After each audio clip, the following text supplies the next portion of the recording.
téléspectateurs, que Dieu, créateur du ciel et de la terre et de tout ce qu'ils contiennent, nous bénisse. Nous bénisse et nous donne la force de toujours faire sa volonté. Faire sa volonté en poursuivant son œuvre de créateur. Lors d'une de nos émissions, nous avions traité la problématique du droit, des droits de l'homme.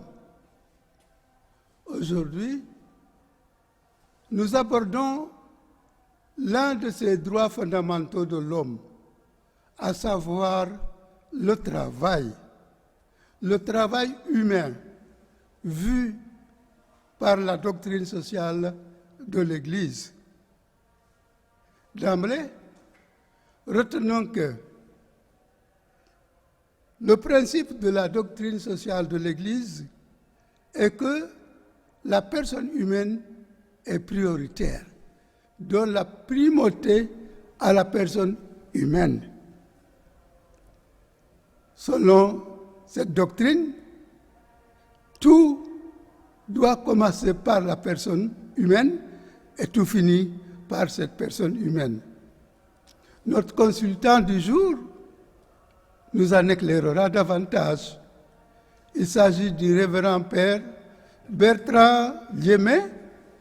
Il est administrateur de la paroisse Saint-Barnabé de Thiaroye. Il est formateur. Bonjour mon père.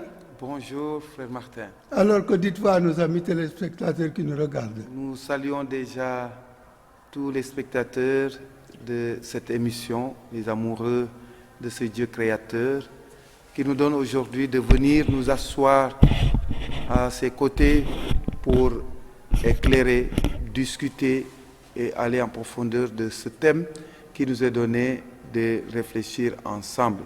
Nous remercions aussi cette démarche que vous avez prise de venir nous visiter pour qu'on parle de ce thème du travail. Merci, j'ai dit tout à l'heure que vous êtes formateur, mais j'allais oser vous demander quelles sont vos connaissances spécifiques par rapport à la formation, pour ne pas dire vos spécificités. Moi, dans la spécialité, alors j'étais formateur effectivement dans les premières années jusqu'au moment où j'ai été appelé à travailler dans l'administration de notre congrégation lors des écoles PI qu'on appelle communément les piaristes. Et depuis 2019, c'est là qu'on m'a projeté pour venir regarder et prendre en charge cette paroisse qui était naissante, qui était en fondation. Alors, pour tout ce qui est formation, c'est surtout la formation professionnelle où j'ai essayé de me spécialiser, surtout en ressources humaines et puis en management de la qualité, sécurité, environnement. Et maintenant, dans un peu la psychologie et l'accompagnement pastoral du point de vue de l'ouverture psychologique. Et donc, c'est dans ce sens que dans lequel j'évolue en tant que pasteur responsable premier de cette quasi-paroisse Saint-Barnabé à Porte de Thiaroye, mais aussi par mes actions et d'autres missions qui m'incombent, je suis dans cette formation de l'humain et par l'humain et pour l'humain. La formation de l'humain. Alors, nous allons commencer par vous demander la doctrine sociale de l'Église. Qu'est-ce que c'est? C'est l'ensemble de ce que l'Église pense de la société qui a été définie depuis lors. Et donc c'est toute l'expérience de l'Église par rapport à comment l'Église voit la société, du point de vue théologique, du point de vue philosophique, du point de vue de la prise en charge sociale aussi. Et on a dégagé des pistes pour dire voilà ce que l'Église pense, ce dont l'Église pense par rapport à toutes les manifestations sociales, que ce soit en économie, en gestion, dans tous les domaines de la vie sociale. L'Église s'est prononcée pour dire voilà, nous, ce que nous pensons, ce que Dieu nous a inspiré pour accompagner l'humain dans ce processus. Voilà. Merci. Nous allons voir sur quoi est basée cette pensée de l'Église. Au premier couple humain, Adam et Ève, Dieu confia à l'homme la tâche de dominer la terre et de dominer tout être vivant sur la terre. Tout être vivant. Est-ce que cette domination est despotique? Alors, comprenons d'abord que quand on parle théologiquement d'une domination, ce n'est pas la domination du pouvoir temporel. Alors ici, l'hébreu, d'ailleurs, donne ce mot, c'est rada. Rada qui veut dire aussi,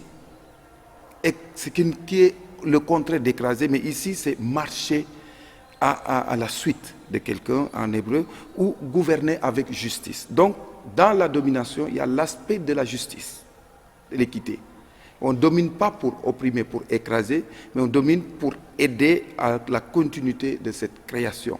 Puisque, vous l'avez dit dans l'entame, la primauté a été donnée à l'humain dans toutes les créations de Dieu, pour que l'humain puisse continuer cette création. Voilà. Donc Dieu a donné cette primauté. C'est pour cela c'est l'homme qui a donné le nom à toutes les espèces que Dieu a créées. Dieu les a créées par catégorie. On veut dire les reptiles, les oiseaux qui volent, alors les poissons de la mer. Mais chaque poisson, sa spécificité, Dieu a donné la primauté à l'homme de donner ce nom. Donc pour dire que l'homme est la continuité de la création de Dieu par rapport à ce qu'il a eu comme projet. Donc l'homme continue ce travail. Ouais. Donc cette domination, ce n'est pas une domination pour écraser, c'est une domination pour accompagner dans la justice et dans l'équité. Dominer par amour. Par amour, exact. Alors, le travail humain, je sais que au début de la création, l'homme que Dieu avait placé dans le jardin a cultivé et travaillé, mais après, le travail est devenu souffrance. Est-ce une punition pour l'homme? Alors, c'est peut-être restituer les choses. Oui. Le travail en tant que tel n'est pas la punition.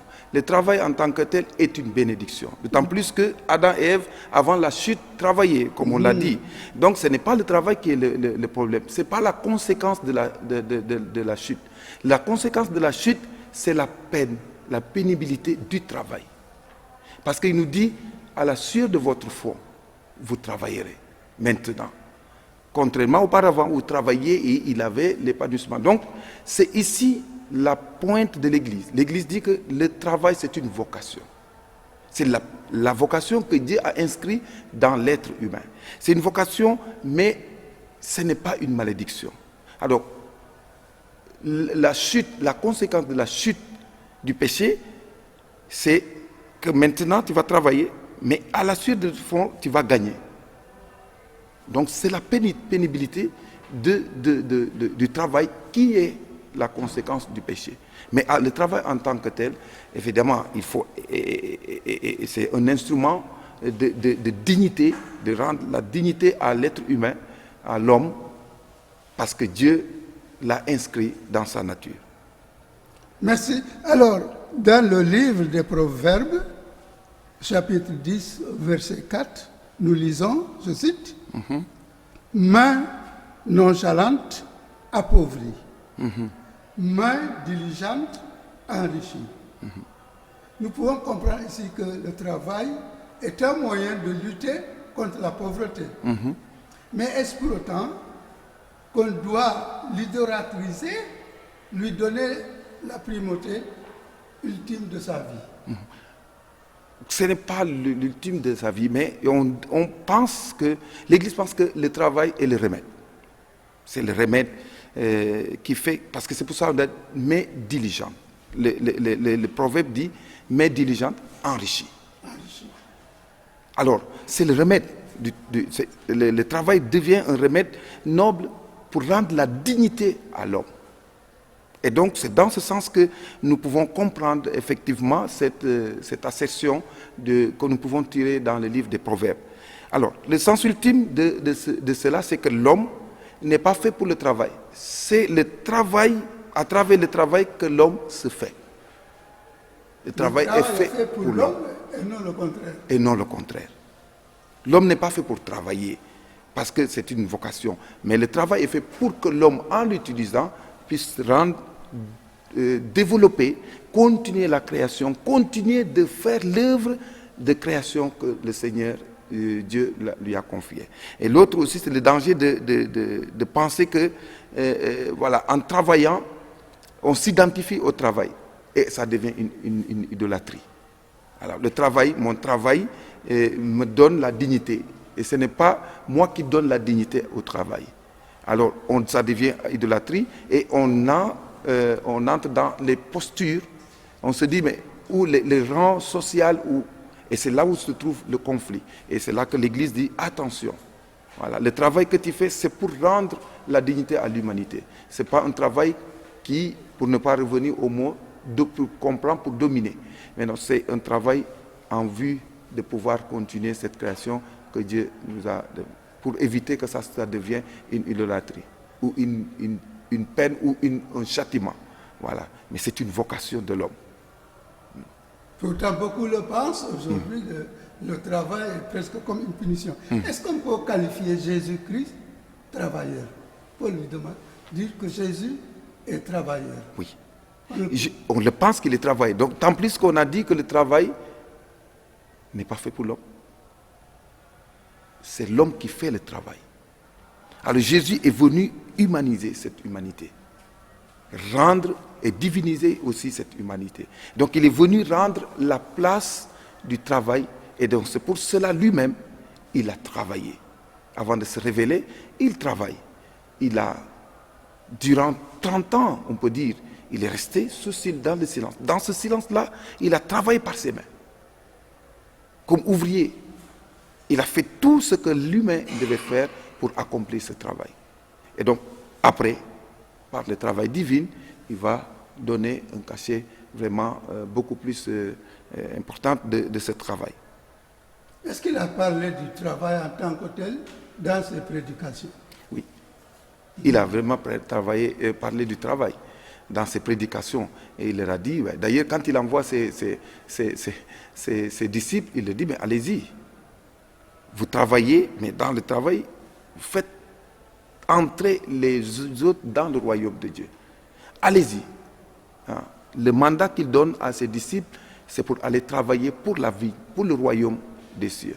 Donc ce travail a ramené le monde, les humains, vers les rapprocher avec Dieu. C'est un travail qu'il a donné aussi à ses disciples, à ses apôtres.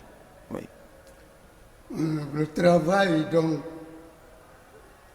est fait pour l'homme et non le contraire. Est-ce que le chômage blesse la dignité de l'homme? Que pense l'Église par rapport au chômage? Oui. Malheureusement, dans la gestion du monde du travail, effectivement, il y a des qualifications. Finalement, le travail devient beaucoup plus stratégique, beaucoup plus structurant. Et de ce fait, il y a, pour accéder à un travail, il y a les qualifications de ce travail. Et dès lors, on va trouver que le travail pour les uns et pour les autres n'a pas le même cachet que nous pouvons comprendre. Et d'où, donc, que tu n'as pas effectivement une compétence qui te permet de mener pour la vie sociale, effectivement, tu es mis en marche de la société. Et donc, on te déclare comme un chômeur. Un chômeur, c'est lui qui sait travailler, mais qui ne trouve pas le travail adéquat pour monnayer ce que nous avons. Et effectivement, ça rend digne parce que l'être humain qui ne travaille pas perd de sa dignité, puisqu'il est fait pour travailler, pour rendre, continuer de faire de telle sorte que le monde puisse bénéficier de ce que Dieu a inscrit sur lui. Oui. D'ailleurs, nous sommes au mois de mai. Beaucoup de travailleurs défilent avec des revendications parlant de travail décent. Qu'en pensez-vous? Qu'est-ce que c'est que le travail décent? Le travail décent, c'est le travail qui rend la dignité à l'être humain. C'est ce travail-là qui ne l'humilie pas. Un travail qui fait qu'il se valorise. L'être humain se valorise à travers ce qu'il fait. Et dès qu'il trouve cette valeur dans le travail, effectivement, il se rend digne. Et d'où la variété du travail que nous avons. Par exemple, on prend l'exemple, une maman qui reste dans la maison, qui fait la cuisine, pour attendre que les parents et ses enfants reviennent de l'école. Et les femmes pensent qu'ils ne travaillent pas. Mais la femme-là travaille. Parce qu'elle donne la possibilité à celui qui est parti de revenir et de trouver de quoi se restaurer pour retourner au travail. C'est un travail aussi qu'elle est en train d'accomplir. Oui, oui. J'allais vous demander, est-ce que la décence du travail dépend du salaire? Non. Par contre, c'est, comme je l'ai dit, la spécificité qui pense, la modernité, la pensée moderne du travail qui pense à cela. Mais ce n'est pas le salaire qui détermine le travail qu'on fait. C'est la valeur et de ce que tu donnes de voir les autres sur ce que tu as fait qui donne la valeur.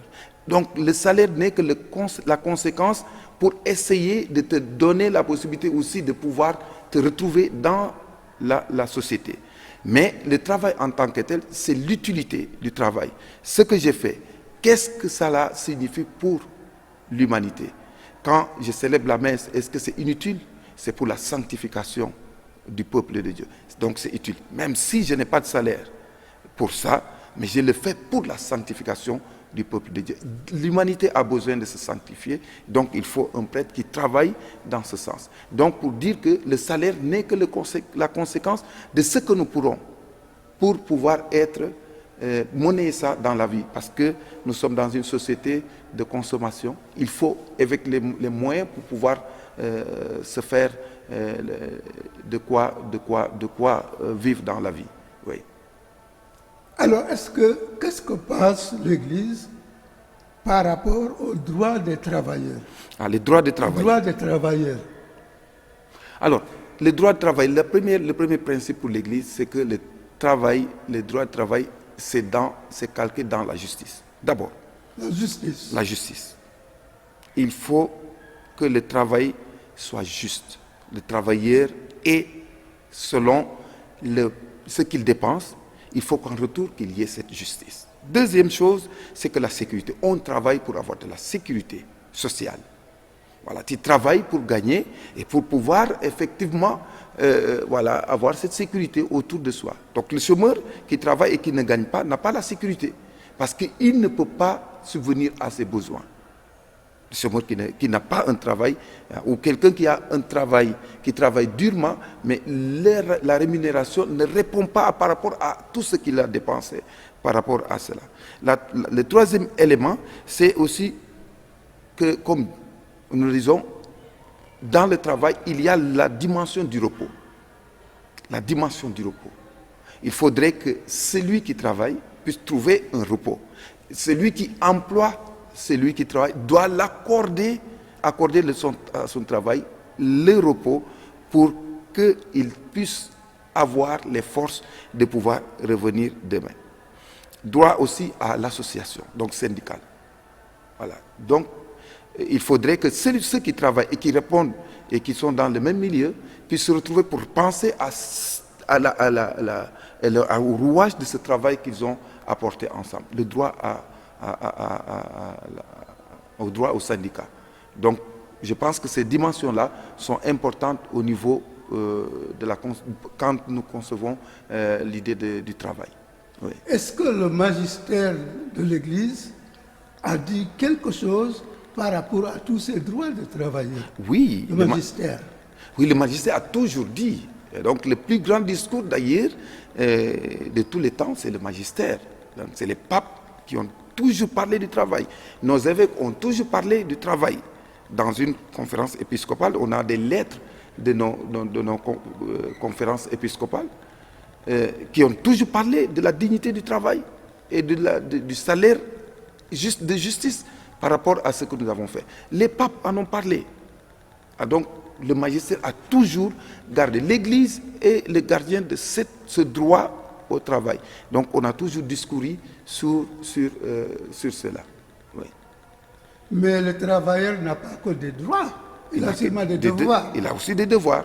Voilà. Le devoir aussi, c'est que le travailleur a, à l'égard de ce qu'on dit, une honnêteté vis-à-vis à cela. On te donne un travail avec un salaire, tu dois être honnête pour remplir ce travail. C'est un devoir, c'est le premier. Et aussi, il faut être conscient, avoir la conscience du travail que tu dois faire pour le développement de l'humain et pour le bien-être de l'humain. Et ça, c'est important de le savoir aussi. Et cette conscience, c'est ce qu'on appelle théoriquement le professionnalisme. Être professionnel dans le domaine où tu es. Une autre chose, c'est aussi tirer vers l'excellence. Tu ne peux pas, en travaillant, chercher le minimum. Non, il faut tirer vers l'excellence. Parce que le chrétien, en principe, doit être un être excellent dans tout ce qu'il fait. Dans tout travail qu'il a, tout ce qu'il entreprend, il doit tirer vers l'excellence. Chercher le meilleur. Parce que le Seigneur nous tire vers le meilleur. Voilà. Donc, justice réciproque entre travailleurs et employés. Exact. Alors, vous êtes dans la banlieue, précisément à Thiaroye. Vous voyez sûrement ce que nous voyons, ce qu'on appelle ici au Sénégal les employés domestiques qui travaillent durement et qui sont sûrement sous-payés. Qu'en pensez-vous? Alors, c'est ce dont on a parlé dès le début. Et je pense que pour nous, le travail, l'Église pense le travail avec le volet de la justice et de l'équité. Alors, la justice, c'est quoi? Et d'ailleurs, nous nous rappelons du passage de l'évangile des ouvriers. Les ouvriers de la dernière heure. Donc, le Seigneur qui fait le marchandage. On se met d'accord. Nous, de l'extérieur, on peut trouver que c'est petit. Mais celui qui accepte le travail, c'est qu'il a un contrat. Il s'est mis d'accord avec la personne. Maintenant, à partir de là, est-ce que celui qui l'emploie lui paye à temps? Et ce dont ils se sont mis d'accord. Ça, c'est la justice. L'équité, c'est de dire, mais écoute, celui-là, il me fait tout. Mais est-ce que ce que je lui donne lui permet de vivre dignement? Puisque moi, on me donne pour que je vive dignement. Alors, donc, c'est dans ce sens-là que la morale chrétienne intervient.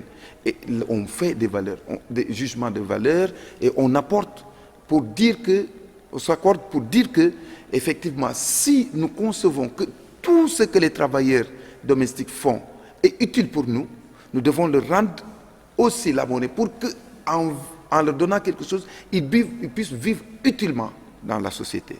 Donc c'est cette compassion, cette balance sur laquelle il faut surfer pour essayer de discuter là-dessus. Mais il ne faut pas oublier qu'un travailleur aussi, il vient travailler en accord avec ce que la personne demande. S'il voit que le travail que je suis en train de faire n'est pas à la mesure de ce que je perçois, il a le droit aussi de demander qu'on lui donne un salaire décent, sinon il peut aller chercher un autre travail. Maintenant, dans ce sens, peut-être ce que nous voulons, ce que nous pouvons dire, parce que nous sommes dans la banlieue, nous sommes dans des maisons, nous avons quitté des maisons, et on sait, c'est une certaine maltraitance que nous voyons dans certains foyers vis-à-vis de ces domestiques.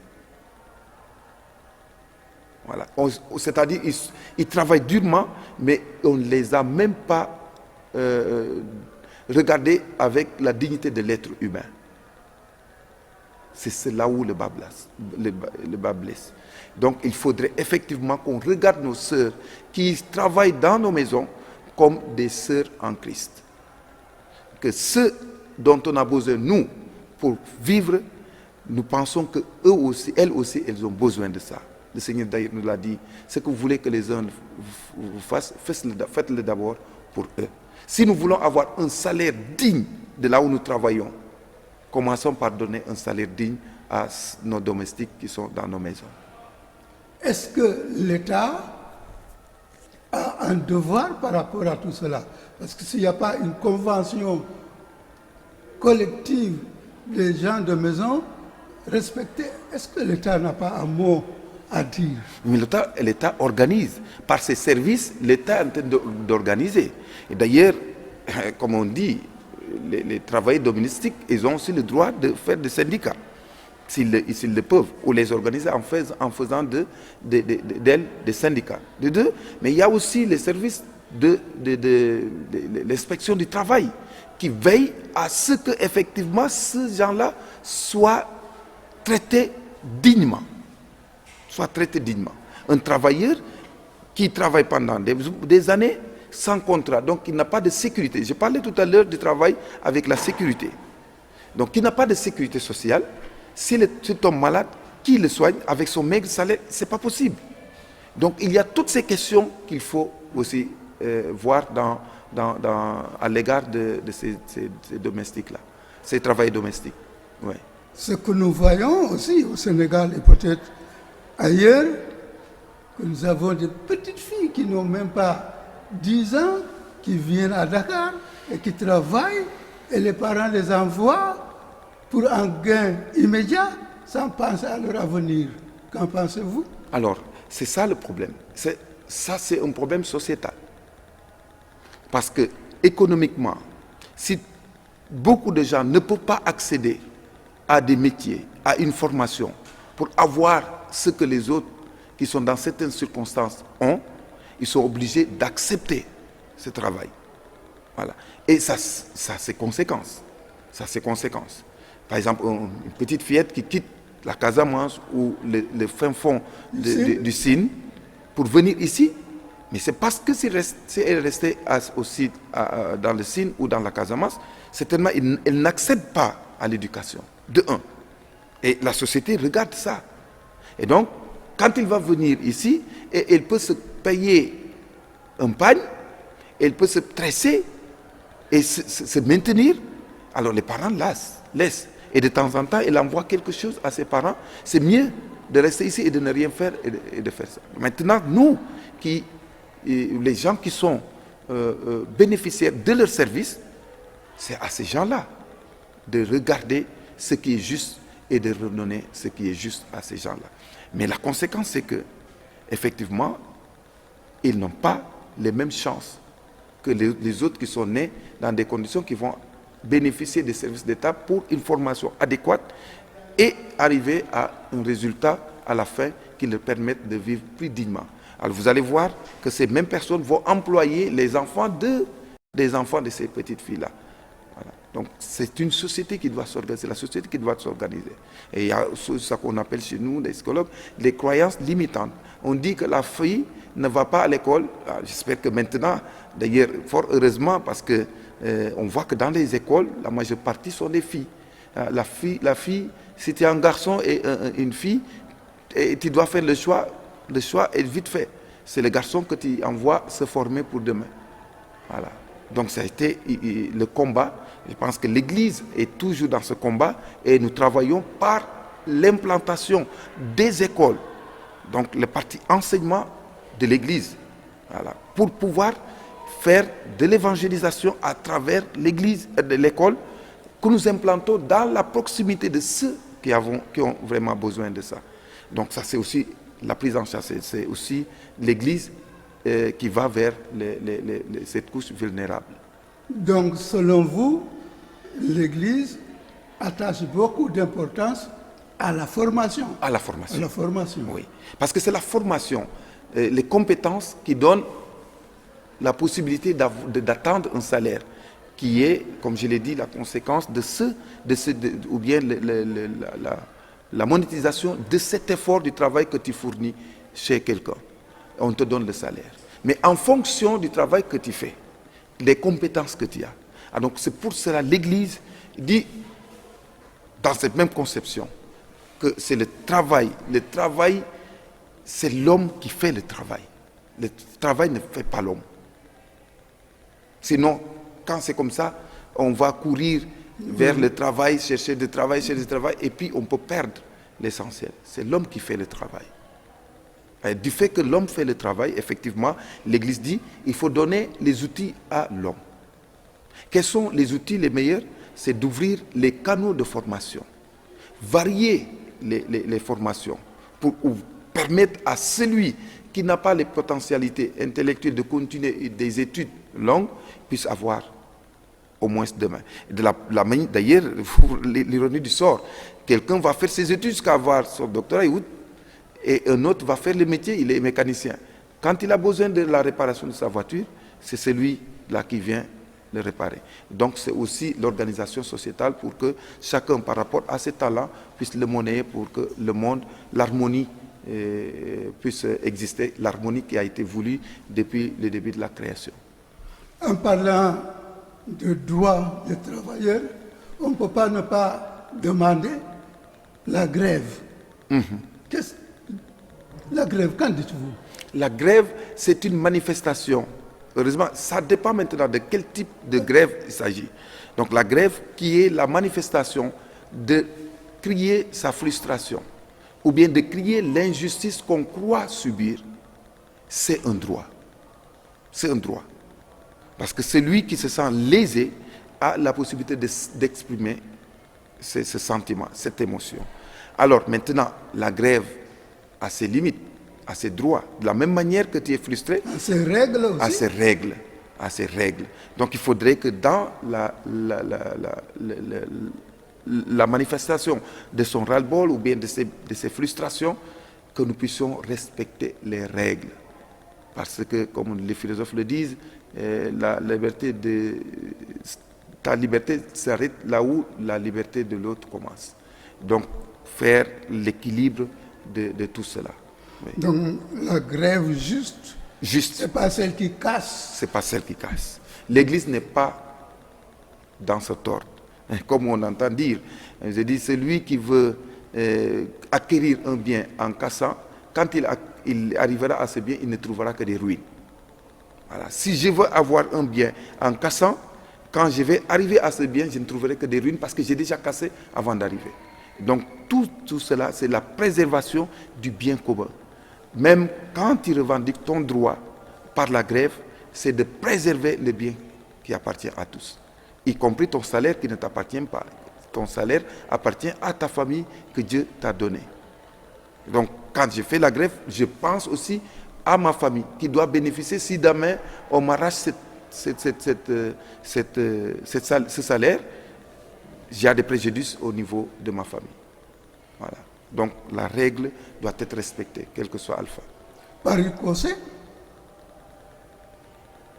travail et santé. Je voulais vous demander, peut-être ce n'est pas tout à fait dans le thème, mais c'est lié. La santé mentale Exact. et l'émotion. Voilà. Que pouvez-vous nous dire par rapport à ça? Voilà, merci beaucoup. La santé mentale et l'émotion. L'émotion, la gestion. Ouais. Alors, tu sais, la santé mentale vise ce qu'on appelle le bien-être, la recherche du bien-être. Et quand on dit la recherche du bien-être, c'est qu'il y a quelque part le mal-être. Refuser le mal-être pour donner le potentiel de ce que tu es dans le travail. Un travailleur qui est dans son bien-être est beaucoup plus productif qu'un travailleur qui vit des émotions négatives. Un travailleur stressé est moins productif qu'un travailleur joyeux. Un travailleur qui est anxieux produit moins qu'un travailleur qui se sent vraiment à l'aise, qui est dans le bonheur quand il se lève pour aller au travail. Et donc c'est pour ça que la santé mentale est un grand pas pour gérer la question du travail. Mais la question du travail, comme on le dit, il y a beaucoup de choses qui tournent. Il y a ce qu'on appelle la motivation. Voilà. La motivation, ça veut dire que quand on a savoir donner la possibilité qui nous permet d'avoir, partager avec celui-là, c'est de le motiver à comprendre que ce qu'il a fait est valeureux et il y a des gens qui ont accepté de valoriser son travail par le gain. Et donc, il faudrait qu'en certain moment, effectivement, qu'on puisse se repartir encore ces gains. Voilà. La santé mentale touche vraiment ses émotions. Voilà. Regarde quelqu'un qui est triste au bureau. Qu'est-ce que vous pouvez lui demander? C'est pas possible. Les démotiver. Son rendement est moindre que celui qui se trouve dans le bonheur en sortant de chez lui, qui chante, qui siffle et qui pense déjà au futur. Voilà. En résumé, qu'est-ce que c'est qu'un bon employeur? Un bon employé, c'est celui qui s'entend bien avec son employé. et qui sait donner ce qui revient à l'employé. Celui qui est humain avec l'employé. Savoir aussi entrer pour comprendre l'employé, ce qu'il vit dans la société. Et c'est pour cela, dans beaucoup de structures, on parle de RSE, la responsabilité sociétale, et on va voir que dans certaines structures, on peut organiser les repas à prendre à l'intérieur de la boîte. On peut avoir aussi des moments de loisirs, on peut avoir par exemple, on dit, bon, notre boîte, aujourd'hui ou cette année, on a 10 personnes qui vont au pèlerinage, on sort pour accompagner ces gens-là. Et quand ils vont revenir, ils vont encore se configurer davantage. Et avoir beaucoup plus ce qu'on appelle la culture de l'entreprise. S'identifier à son entreprise parce que ce sont bien comme les autres.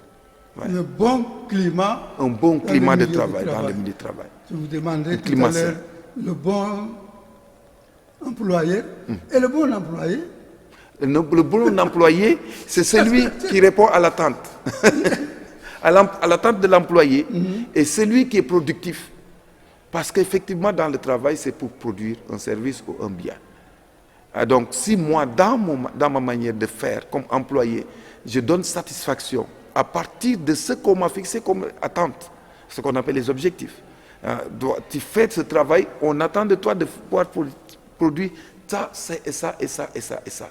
Et à tel temps que tu dois produire ça. Donc, celui qui remplit ces conditions est un bon travailleur. Et d'ailleurs, vous voyez que dans certaines sociétés, dans certaines entreprises, on fait la décoration du meilleur employé. C'est une manière c'est pas parce que les autres n'ont pas été meilleurs, mais ça veut dire que ce qu'il a montré nous permet de lui dire, dans le secteur bien sensible ou bien déterminé, on va décorer une personne qui s'est montrée, voilà, qui a donné de satisfaction. Le contraire arrive, quelqu'un peut être licencié par manque de productivité. Voilà. Donc si tu ne produis pas, bon, on ne peut pas te maintenir, voilà, malheureusement. Alors nous sommes pas loin du terme de cette émission. Vous voulez résumer en wolof ñu ngi doon wax léegi ñu jëm ci liggéey ak ni ko jàng bu gisee. ñu ngi doon wax léegi warugal ak yelleef liggéeykat ak njaatige. waaw kay loo ci wax. voilà ni di dellu si rek ne liggéey.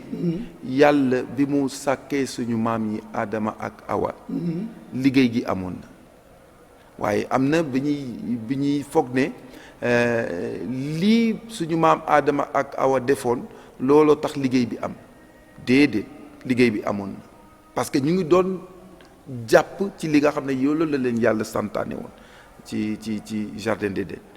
léegi nag bi ñu demee ba dugg ci baakaar ba ñuy bi ñu defulee li nga xam ne moom la yàlla di xaar ci ñoom.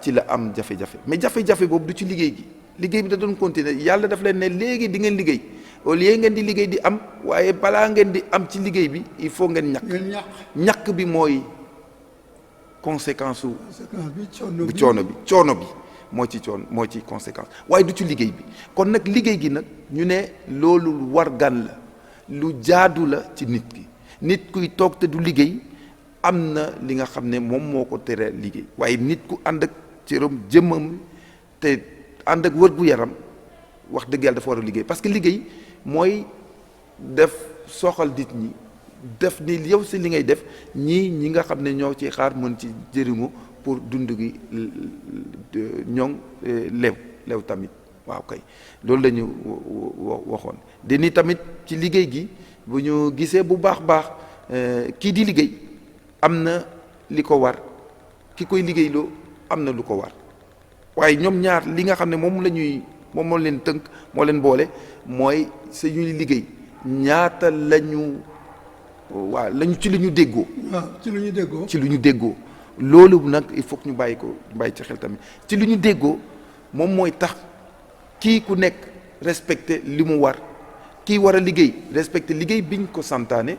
kii war a fay mu fay parce que santaane liggéey bi mu santaane defal nañ ko ba dañ ko war a def nag mu jaar ci yoon di ko joxe saay su nekk bu accès bàyyi di tëbal loolu nag moo tax ñu ne dans la justice waaw il faut que mu am li nga xam ne mooy équilibre waaw loolu la ñu.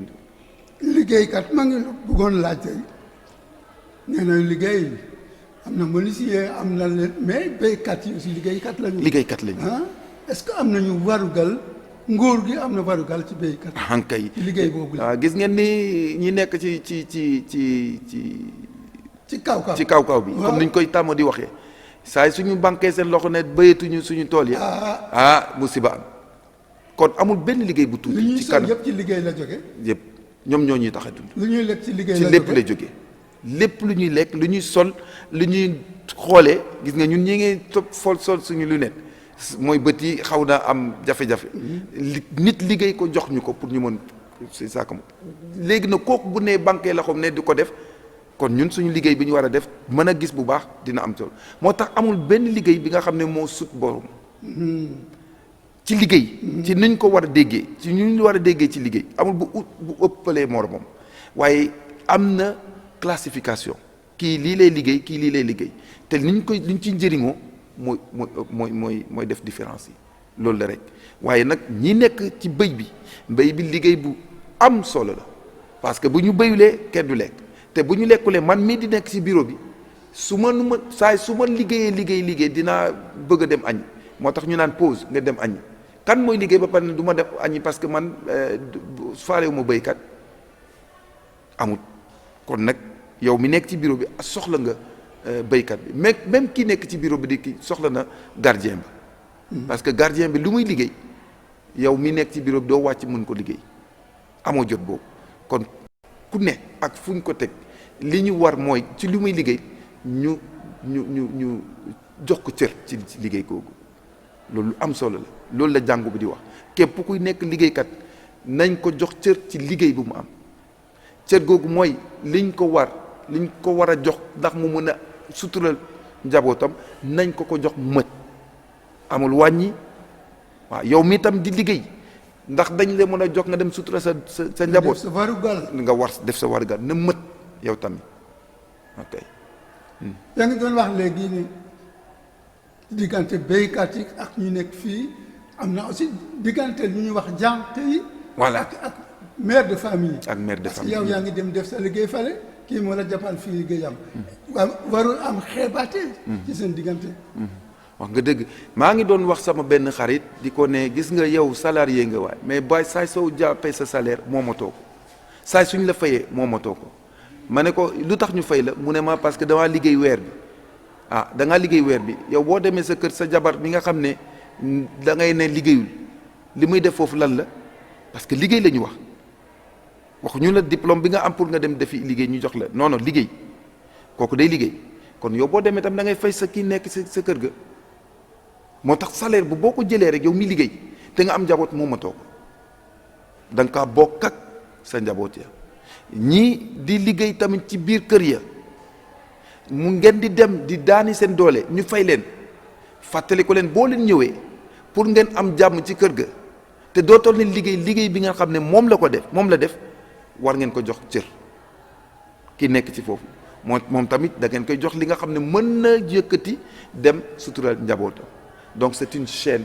c'est une chaîne ci foofu nag la jàngu bi di ne bu ñu sentu loolu mooy lu ñu war a sentu saytu bu baax ci liggéey gi waaw mooy relation bi ci biir liggéey bi. waaw ci loolu la ñuy sentu bu baax di gëstu pour que mu bañ a am injustice voilà ku nekk lu ko yelloo nañ ko jox ba mu mët kii war a liggéey liñ la war a liggéey loolu na nga ko def ba mu mët comme ça kan moo ci gagné. suñu société bi parce que ku nekk bu defee liggéeyam wax dëgg yàlla dinañ am dund bu rafet. yaa ngi wax ku nekk def liggéeyam maa ngi la doon laaj ci nasaraan léegi. ndax grève jaadu na wala jaaduwul grève. dem nañ ba boole ko ci dundu liggéeykat. ak képp ku yëngu ci àdduna si rek ci defar dala may nañ ko bu amee li ko naqar.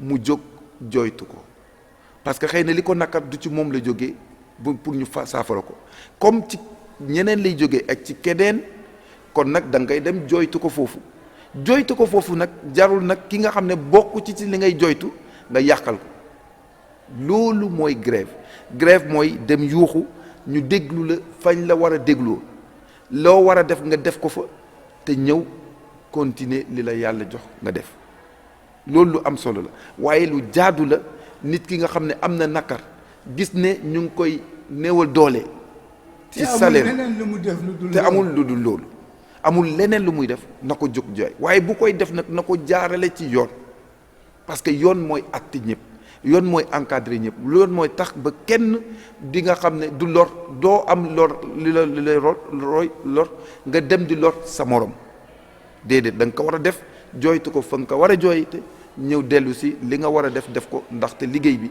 boo ko defee am na ku koy ci xaar lu baax ci yow. Alors, nous sommes presque au terme de cette émission. Vous êtes pasteur dans la banlieue. Est-ce que vous avez des choses que vous voulez dire que je n'ai pas demandé, ou des préoccupations, ou des conseils à donner à nos amis téléspectateurs, à nous-mêmes?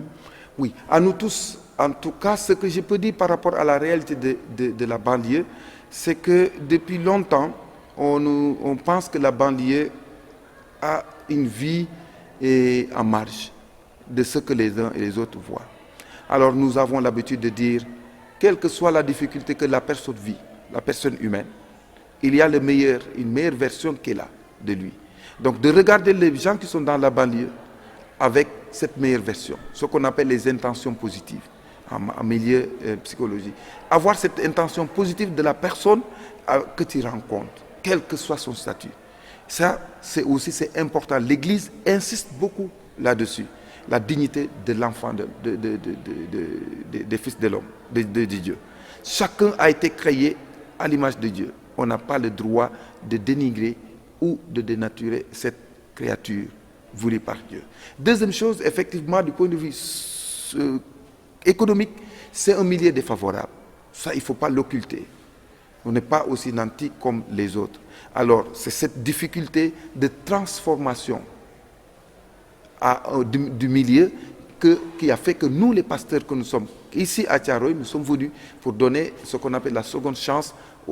Ça, c'est l'Église qui va vers les milieux pauvres pour donner la seconde chance à ces gens-là.